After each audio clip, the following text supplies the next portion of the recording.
continuar con esta temática precisamente de lo que son los daños cardiovasculares que hemos estado viendo precisamente en toda esta parte o básicamente en todas estas temáticas. Entonces, el siguiente que vamos a ver es precisamente el de insuficiencia cardíaca. Para esto, nosotros no hay que confundir precisamente lo que es insuficiencia cardíaca con lo que es cardiopatía isquémica. Ya hemos visto que cardiopatía isquémica, si bien es una falta precisamente de volumen sanguíneo en el corazón, o bien un taponamiento precisamente en las arterias coronarias, aquí lo que vamos a tener en insuficiencia cardíaca es precisamente que el gasto cardíaco no es el suficiente para bombear la cantidad de sangre hacia el cuerpo, o de lo contrario, que es muchísimo y empieza a haber un problema a nivel sistémico. Dicho esto, obviamente vamos a tener en cuenta que este es un estado en el que el corazón no va a poder bombear la sangre con un ritmo normal. En este caso vamos a entender precisamente esta parte de la insuficiencia cardíaca mejor cuando nosotros podamos ver de mejor manera lo que son los electrocardiogramas. De hecho, muchas de las veces estos ataques son de manera crónica. Ojo, no tienen que estar relacionados directamente con lo que es la hipertensión o cualquiera de los anteriores. Simple y sencillamente el corazón está bombeando a un ritmo diferente, ¿de acuerdo? Y esto obviamente se ve más común en lo que es los picos o lo que son las ondas precisamente del electrocardiograma.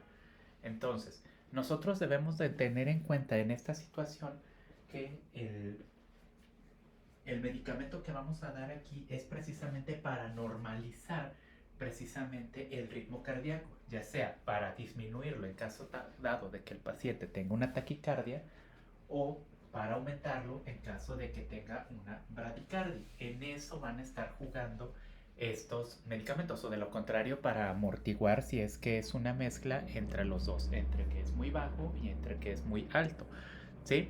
Entonces, nosotros podemos encontrar cuando pensamos o cuando nosotros sospechamos de que el paciente tiene este tipo de ataque es precisamente de que, bueno, vemos un paciente con muchísima fatiga, mareos, debilidad, o sea, no puede hacer ni siquiera el menor esfuerzo y obviamente incluso que se sea agobiado o que batalla para respirar. Entonces, debemos de tener en cuenta aquí que pacientes que tengan esto obviamente no van a poder hacer ningún tipo de actividad física. Entonces, es esa parte. Lo vuelvo a mencionar, esto se entera un poquito mejor cuando obviamente vemos un electrocardiograma. Sin embargo, ya iremos viendo mejor cómo se lee este electro para que sea mejor la, la dosificación de medicamentos.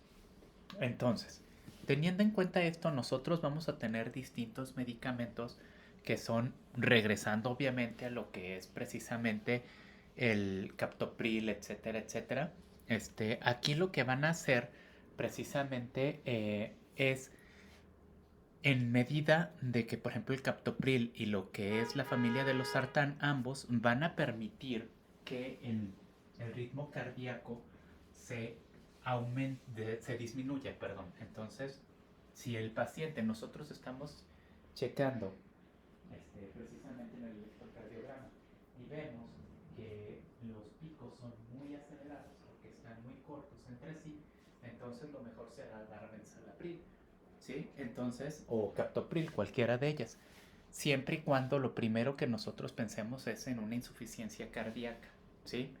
Por otra parte, si el paciente viene primero, sabes que ya tiene un síntoma de hipertensión, vamos a pensarlo, y esa hipertensión nos despertó precisamente la insuficiencia cardíaca, entonces en lugar de utilizar captopril, utilizaremos precisamente losartán.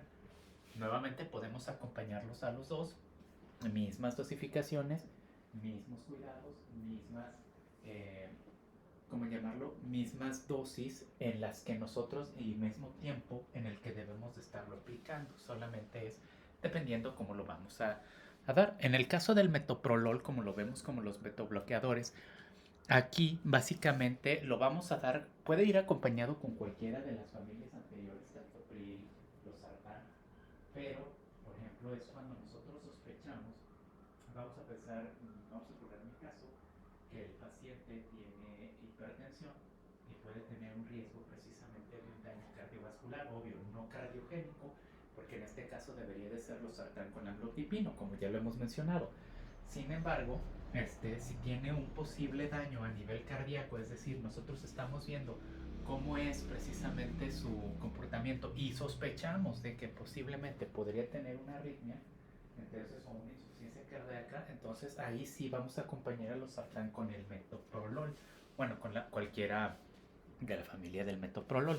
Aquí nada más con el metoprolol, nada más hay que cuidar un poquito, si bien todas las cuestiones que ya habíamos mencionado antes de hinchazón en las piernas, etcétera, debemos de mencionar también que se debe de cuidar, entre otras cosas, lo que es precisamente los estados de ánimo, porque este metoprolol puede ser que el paciente genere muchísimo sueño, de repente está muy cansado o de repente le da mucha fatiga y tiende a dormir mucho y eso nos puede despertar que el paciente genere una depresión. Entonces, mucho cuidadito con esa parte. Uh-huh. Podemos ver otro tipo de medicamentos, pero en este caso siguen siendo las mismas características que tenemos. En el caso, por ejemplo, de lo que son esta otra página, que es precisamente la eplerodona, espironolactona, ¿de acuerdo? En este caso vamos a hablarlo de que si los anteriores era para disminuir el flujo cardíaco, en este caso la espironolactona nos va a ayudar precisamente para aumentarlo, es decir, cuando las ondas estén muy separadas y estemos hablando de que el paciente puede entrar en un paro cardíaco. Entonces, obviamente ahí necesitamos aumentar y es lo que nos va a ayudar. Igualmente para el caso del valsartán.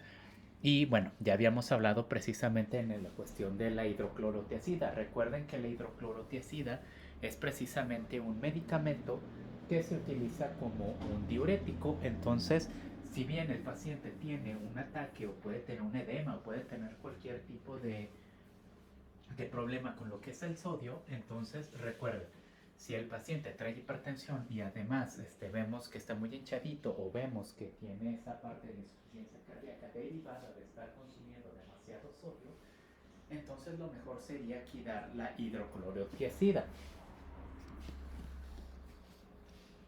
Digoxina, lo que es precisamente hidralacina y vadradina, en este caso son exclusivos precisamente para el uso de insuficiencias cardíacas, pero estos no son ni para subir ni para bajar, son para mantener. Entonces, si un paciente tiene ondas muy separadas y luego ondas muy cortitas, es decir, que hay una insuficiencia cardíaca muy, llamámoslo así, muy agresiva, o por ejemplo tiene arritmias muy descontroladas, entonces ahí es donde vamos a utilizar estos medicamentos para regular precisamente a este tipo del corazón, ¿vale? Entonces, si está primero taquicardia, luego bradicardia, luego taquicardia, luego bradicardia, entonces para regularlo a lo normal va a ser precisamente con cualquiera de estos medicamentos.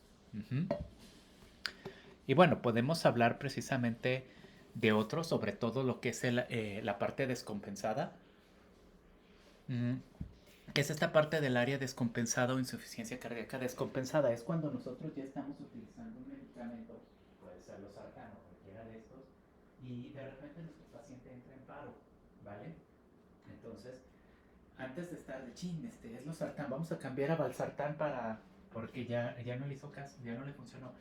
Lo primero es hacer que el corazón nuevamente funcione, ¿vale? Entonces, estos medicamentos que vemos aquí son de única dosis, ¿de acuerdo? Bueno, en caso de urgencias ya después se utilizarán cada 24 y 12 horas, ¿sí? Hasta normalizar. Entonces, es para quitar ese estado de fibrilación o ese estado precisamente de, de lo que es el infarto, llamémoslo. Entonces, con estos medicamentos pueden hacer que el paciente, obviamente, deben de tenerlo en cuenta porque cuando viene infarto estamos hablando de un preinfarto, vamos a hablarlo así, ¿vale? Entonces el paciente todavía tiene esta chance de que el corazón está funcionando, porque si ya entra que es un paro como tal, pues necesitamos otro tipo de tratamiento, ¿no? Ya incluso utilizar desfibriladores, etcétera. ¿Sí? Entonces, ahí en esta parte, a eso me refiero con descompensada. Ya el medicamento no nos hizo efecto, está entrando en un preinfarto el paciente, entonces vamos a dar este medicamento para tratar de estabilizarlo. Y hablando precisamente de esta parte de antiarrítmicos, obviamente ya lo estuvimos hablando anteriormente, pues los pulsos cardíacos son totalmente diferentes. Vamos a estar viendo precisamente los tipos de pulsaciones. Sin embargo, esta parte lo veremos mucho mejor en la parte práctica, sobre todo para entender cómo es que lo podemos leer. Nosotros como tal podemos tener distintos tipos de medicamentos, sin embargo, con los que ya vimos anteriormente, porque son básicamente de la misma familia, podemos entender esta parte.